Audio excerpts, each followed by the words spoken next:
Hello everyone. सो आज से हम लोग स्टार्ट करने वाले हैं नेस्टेड इफ स्टेटमेंट। इससे पहले वाले लेक्चर में हम लोग if else and if statement पढ़ चुके हैं। तो नेस्टेड इफ स्टेटमेंट का अगर आप सिंटेक्स देखें तो देखिए यहाँ पर एक तो इफ ब्लॉक है दिस वन और एक एल्स ब्लॉक है। बट इस इफ ब्लॉक में हमने एक और इफ एल्स का यूज़ किया हुआ है, तो इसीलिए इसको हम लोग क्या बोलते हैं, नेस्टेड इफ स्टेटमेंट। यहाँ पर मैंने जो एक और इफ़ एल्स यूज़ किया है वो इफ़ पार्ट में यूज़ किया है। आप चाहें तो उसको एल्स पार्ट में भी यूज़ कर सकते हैं। That's totally okay. That's totally will depend on your problem और the application you are implementing. Okay, तो इसका हम लोग एग्जाम्पल देखते हैं कि किस तरीके से हम लोग इसको इम्प्लीमेंट कर सकते हैं। तो हम पहले एग्जाम्पल देखते हैं किस चीज़ का। प्रॉब्लम स्टेटमेंट हमारे पास क्या है कि हमारे पास एक नंबर दिया हुआ है A जो कि हमने यूज़र से एंटर करवाया है, एक नंबर B यूज़र से एंटर करवाया है एंड एक नंबर C हमने यूज़र से एंटर करवाया है। हमें प्रिंट करवाना है कि which number is the largest number.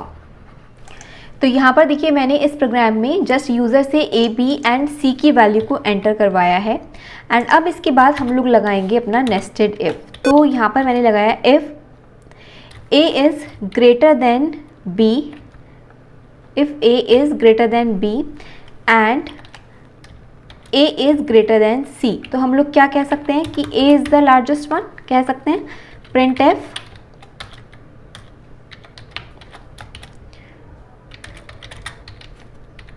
A is largest।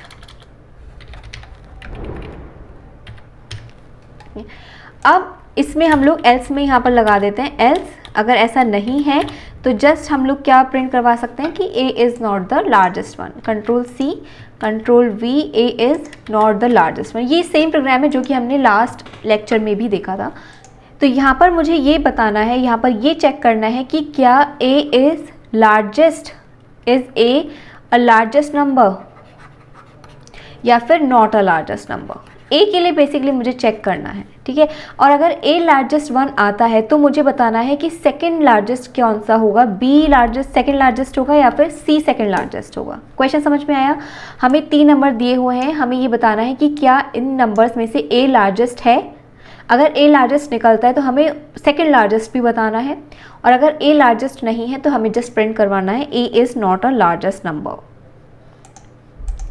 तो यहाँ पर देखिए हमारे पास इतने प्रोग्राम से इतना तो निकल के आ गया कि A is largest and A is not largest. But मुझे यहाँ पर क्योंकि अगर A लार्जेस्ट आता है तो मुझे यहाँ पर बताना है कि सेकंड लार्जेस्ट कौन सा है। तो यहाँ पर मैं अगर कंडीशन लगाती हूँ कि B जो है अगर ग्रेटर देन C है, तो अब बताइए मुझे कि B लार्जेस्ट सेकेंड लार्जेस्ट होगा या नहीं होगा। A तो हमने चेक कर लिया सबसे बड़ा है, अब B एंड C बचते हैं। तो अगर B जो नंबर है वो C से भी बड़ा है तो यानी कि B would be second largest number. तो हमने यहाँ पर कंडीशन लगा दी और यहाँ पर प्रिंट करवा देंगे हम लोग control V, B is second largest. और अगर ऐसा नहीं है तो क्या होगा, तो C सेकंड लार्जेस्ट होगा, करेक्ट। तो यहाँ पर हम लोग इसको प्रिंट करवा देते हैं control C control V, C is the second largest. बताइए तो ये हमारे पास क्या बनकर आया है, ये बनकर आया है हमारे पास एक nested if else statement. Control S करते हैं और एग्जीक्यूट करती हूँ तब आपको समझ में आएगा। यहाँ पर enter A, B and C। तो हमने एंटर किया 12, 4 एंड 2। तो देखिए A इज़ लार्जेस्ट एंड देखिए A is largest and B is the second largest. फिर से एग्जीक्यूट करती हूँ कुछ और वैल्यूज़ के साथ इसको। तो हमने एंटर किया 2, 6, 1। तो देखिए ये जस्ट हमें क्या प्रिंट करके देगा, A इज़ नॉट लार्जेस्ट। ठीक है, तो यहाँ पर देखिए एग्जीक्यूट कैसे हो रहा है। सबसे पहले इफ़ स्टेटमेंट पर गया, इसने चेक किया। हम यहाँ पर इनपुट ले लेते हैं A की वैल्यू, B की वैल्यू एंड C की वैल्यू।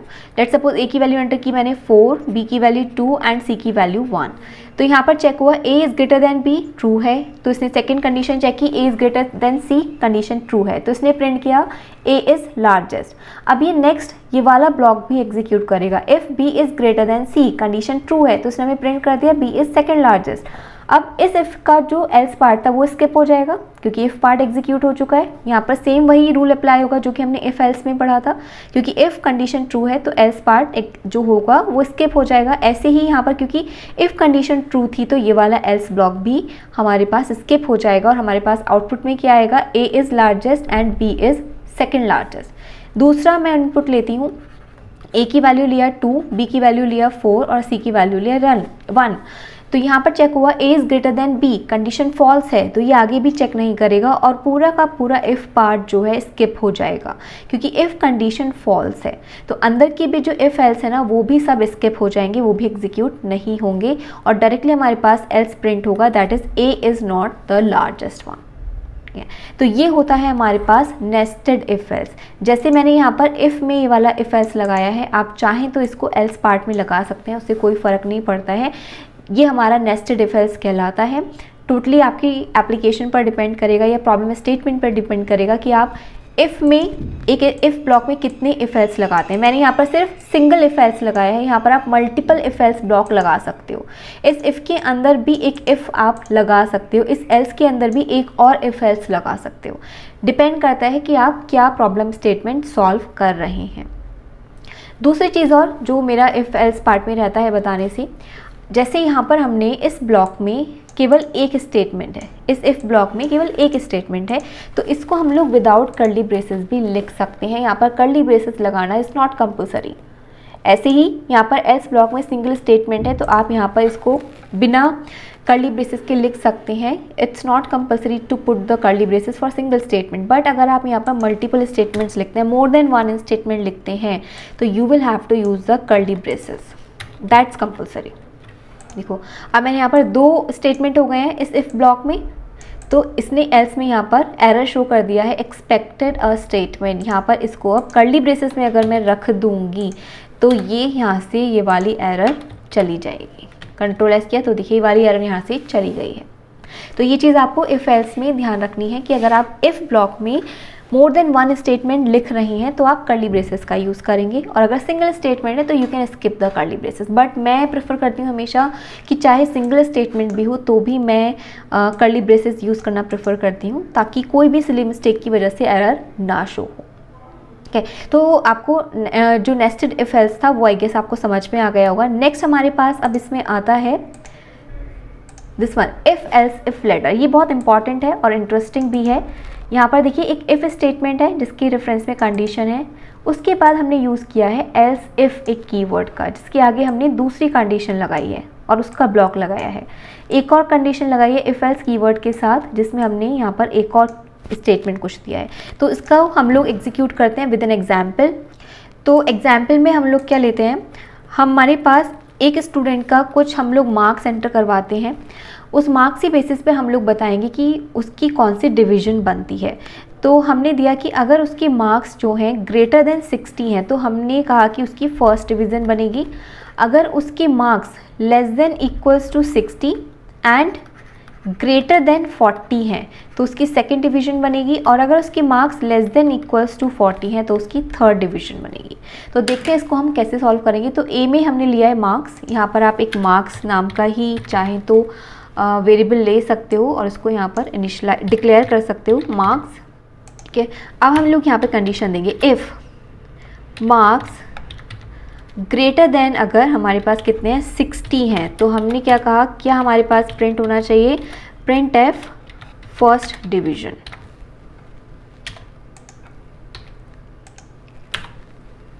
ऐसे ही अब हमें सेकंड कंडीशन लगानी है तो हम उसको एल्स इफ कीवर्ड के थ्रू लगाएंगे जिसमें हम लोग लिखेंगे कि मार्क्स अगर है हमारे पास ग्रेटर देन 40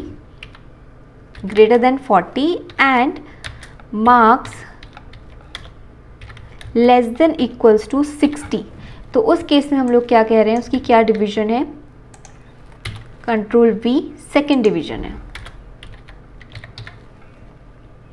और ऐसे ही हम लोग एक और कंडीशन लगाएंगे else if marks less than equals to 40 तो हम लोग कहेंगे कि उसकी क्या डिवीज़न बनी है, थर्ड डिवीज़न बनी है, C control V third division. अब यहाँ पर अगर आप ध्यान दो तो तो एल्स इफ़ के बाद मैंने कोई कर्ली ब्रेसेस नहीं लगाए हैं क्योंकि यहाँ पर सिंगल स्टेटमेंट था। बट अगर यहाँ पर आप मल्टीपल स्टेटमेंट यूज़ करेंगे तो वहाँ पर कर्ली ब्रेसेस लगाना कंपलसरी होगा। बट मैं प्रेफर करती हूँ हमेशा कर्ली ब्रेसेस का यूज़ करना, दिस वन लाइक दिस। ऐसे ही यहाँ पर भी हम लोग कर्ली ब्रेसेस लगा देंगे लाइक दिस। कंट्रोल एस करते हैं और एग्जीक्यूट करते हैं इस प्रोग्राम को कि हमारे पास क्या आउटपुट आता है। एंटर मार्क्स तो हमने दिया लेट्स सपोज 48, तो 48 किस तरीके से देखिए एग्जीक्यूट होगा, चेक हुआ सबसे पहले 48 इज ग्रेटर देन 60 नहीं है तो एल्स इफ पर आएगा, यहाँ पर चेक करेगा 48 इज ग्रेटर देन 40 ट्रू है तो सेकंड कंडीशन चेक करेगा, 48 is less than equals to 60 correct है तो ये हमारे पास क्या प्रिंट कर देगा, सेकंड डिवीजन, और फिर पूरे इफ एल्स इफ लेटर से ये बाहर आ जाएगा। आगे कोई भी कंडीशन को चेक नहीं करेगा क्योंकि ये वाली कंडीशन ट्रू हो चुकी है। तो मैं एंटर करती हूँ तो मेरे पास देखिए आउटपुट में आएगा, ये देखिए आउटपुट में मेरे पास क्या आ गया है, सेकेंड डिवीजन। ऐसे ही मैं इसको एक बार और एग्जीक्यूट करती हूँ। एंटर मार्क्स मैंने किया 78, तो क्या आउटपुट में आना चाहिए हमारे पास, फर्स्ट डिवीजन, तो फर्स्ट डिवीजन हमारे पास आउटपुट में आ गया। अब जैसे यहाँ पर लास्ट वाली जो एक कंडीशन है वो मैंने एल्स इफ में लिखी है, आप चाहें तो इसे एल्स में भी रख सकते हैं। जो इफ़ एल्स इफ लेटर होती है हमारे पास उसमें आप एल्स यूज़ करना चाहते हैं या नहीं ये आप पर डिपेंड करेगा, वो टोटली ऑप्शनल है। जैसे यहाँ पर मैंने एल्स का यूज़ नहीं किया है तो ये प्रोग्राम चल रहा है। बट अगर इन तीनों कंडीशन में से कोई सी भी कंडीशन नहीं होती तो आपको कोई भी आउटपुट नहीं देता। मान लीजिए यहाँ से मैंने इफ़ एल्स इफ हटा दिया है, सिर्फ एल्स रखा है, तो अगर इन दोनों कंडीशन के अलावा कोई भी कंडीशन बनती है और हमने इनपुट में वो वैल्यू दी है तो वो हमें एल्स प्रिंट करके देगा। मैं एग्जीक्यूट करती हूँ देखिए और बताती हूँ कि कैसे ये चल रहा है। एंटर मार्क्स और मैंने दिया 20, तो ये मुझे आउटपुट में देगा क्या, थर्ड डिवीजन। ये एल्स पार्ट एग्जीक्यूट हुआ है। देखिए इफ़ ये वाली कंडीशन चेक हुई फॉल्स थी, ये वाली कंडीशन चेक थी फॉल्स थी, तो ये डायरेक्टली क्या प्रिंट कर देगा, अब एल्स को एग्जीक्यूट कर देगा। अगर आपने एल्स यहाँ पर नहीं लिखा होता, यानी कि आप इफ एल्स इफ लेटर में अगर आप एल्स का यूज़ नहीं कर रहे हैं और वैल्यू उसके अकॉर्डिंग दे दी है तो वो कुछ भी प्रिंट करके नहीं देगा। जैसे यहाँ से मैं इसे हटा देती हूँ, अभी कंट्रोल एस किया और इसको एग्जीक्यूट करती हूँ, तो अभी हमारे पास जो कंडीशंस लिखी हैं वो सिर्फ और सिर्फ किसके लिए हैं, less than equals to 60 and greater than 40 के लिए। अब अगर मैं यहाँ पर 20 लगा देती हूँ तो ये मुझे आउटपुट में कुछ भी नहीं देगा, ब्लैंक देगा। यहाँ पर ये कुछ भी आउटपुट में नहीं आया क्योंकि हमने इसके लिए, इस इनपुट के लिए कोई भी यहाँ पर ऑप्शन लगाया ही नहीं था। तो एल्स अगर आप यूज़ कर रहे हैं तो वो उन सभी ऑप्शंस को एक्सेप्ट करता है जो आप यहाँ पर मेंशन नहीं करते हैं, वो आपको पता है। इफ़ एल्स में क्या होता है, इफ़ में जो कंडीशन पुट की है और एल्स में क्या जाता है, जो रेस्ट ऑफ द कंडीशंस हैं वो जाती हैं। तो बेसिकली बस बताने का पर्पज़ क्या है कि एल्स, अगर आप एल्स इफ लेटर यूज़ कर रहे हैं तो वहाँ पर एल्स का यूज़ ऑप्शनल है, आप चाहें तो कर सकते हैं, नहीं चाहें तो नहीं करें, दैट्स टोटली योर चॉइस। एक और एग्जाम्पल लेते हैं हम लोग। एग्जाम्पल क्या है, हम यूज़र से एक कैर टाइप का इनपुट लेंगे। कैर मतलब जिसमें कि वो ABCD स्मॉल वाले या फिर कैपिटल वाले वो इनपुट करवा सकता है। तो अगर हमारे पास जो इनपुट आया है वो स्मॉल में आया है तो हम लोग क्या देंगे आउटपुट में कि स्मॉल लेटर्स, ठीक है। और अगर कैपिटल में उसने एंटर किया है वो कुछ भी एंटर कर सकता है, टोटली उसकी चॉइस है, तो वो हम यहाँ पर प्रिंट करवाएंगे स्मॉल और बिग लेटर्स। तो चलो एग्जीक्यूट करवा के देखते हैं। तो मैं क्या करती हूँ, यहाँ पर इस प्रोग्राम को बना देती हूँ। अभी यहाँ पर हम कमेंट इसी के आगे हम लोग लिखते हैं। तो हमने कैर टाइप का एक इनपुट कैर C हमने लिया है और इसको प्रिंट F हमने करवाया। यहाँ पर एंटर अ कैरेक्टर, यूज़र से एंटर करवा रहे हैं हम scanf। यहाँ पर हम लोग यूज़ करेंगे %C का, कॉमा %C, क्या CH ले लो, यहाँ पर हम लोग CH ले लेते हैं। अब लोग हम यहाँ पर कंडीशन देंगे इफ़ CH, हमें क्या करवाना है, स्मॉल और कैपिटल लेटर के लिए चेक करना है। If CH is greater than equals to small a, ठीक है, इससे बड़ा हो एंड इससे अगर छोटा है, CH less than equals to Z, small वाला लिया है हमने। तो यहाँ पर हम लोग क्या प्रिंट करवाएंगे, just print F small letters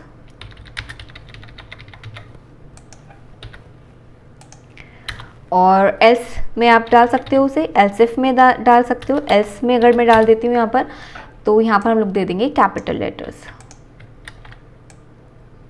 आप इसको एल्स इफ में भी डाल सकते थे, वो उससे भी चलेगा।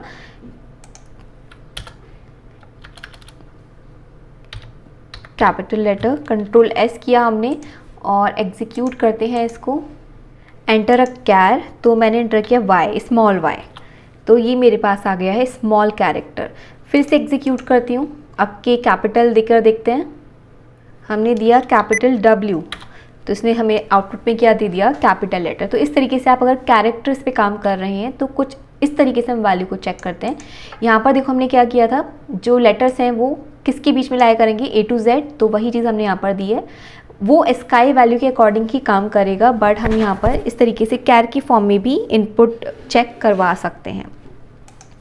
अगर मुझे इसको स्काई वैल्यू के थ्रू अगर चेक करवाना था तो कैसे चेक करवा सकती थी। ए का जो स्काई वैल्यू होता है वो होता है 97 से लेके 122 तक, तो हम यहाँ पर इस तरीके से भी लगा सकते हैं इसको, 97 और 122। कंट्रोल एस करते हैं। अब देखते हैं हम लोग इसे, एंटर कैर, तो मैंने दिया स्मॉल आर, स्मॉल मैंने आर दिया यहाँ पर इनपुट में, एंटर किया तो स्मॉल लेटर्स हमारे पास आ गए। अब इसने यहाँ पर कैसे चेक किए condition, on the basis of its sky value. ठीक है, अब इसमें ज़रूरी नहीं कि आप इनपुट में स्काई वैल्यू ही लेंगे, आप कैरेक्टर को कैर की फॉर्म में ही लीजिए, बट उनका जो कंपैरिजन है या ऑपरेशंस हैं वो आपको डायरेक्टली आप कैर के थ्रू, कैर जो डेटा टाइप है उसके थ्रू भी परफॉर्म करवा सकते हैं, और चाहें तो स्काई वैल्यूज़ के थ्रू भी परफॉर्म करवा सकते हैं। तो आई होप कि आपको समझ में आ गया होगा कि किस तरीके से हम लोग इफ़ एल्स इफ़ लेटर का यूज़ करते हैं, नेस्टेड इफ एल्स का यूज़ करते हैं, एंड किस तरीके से हम कैरेक्टर टाइप का जो डेटा टाइप है उस पर हम लोग काम करते हैं। ठीक है, तो नेक्स्ट अब हम लोग लेक्चर में पढ़ेंगे यहाँ पर डिसीजन मेकिंग में एक और हमारे पास कीवर्ड आता है स्विच, तो इसको हम लोग पढ़ेंगे अब नेक्स्ट लेक्चर में, सो स्टे ट्यून्ड।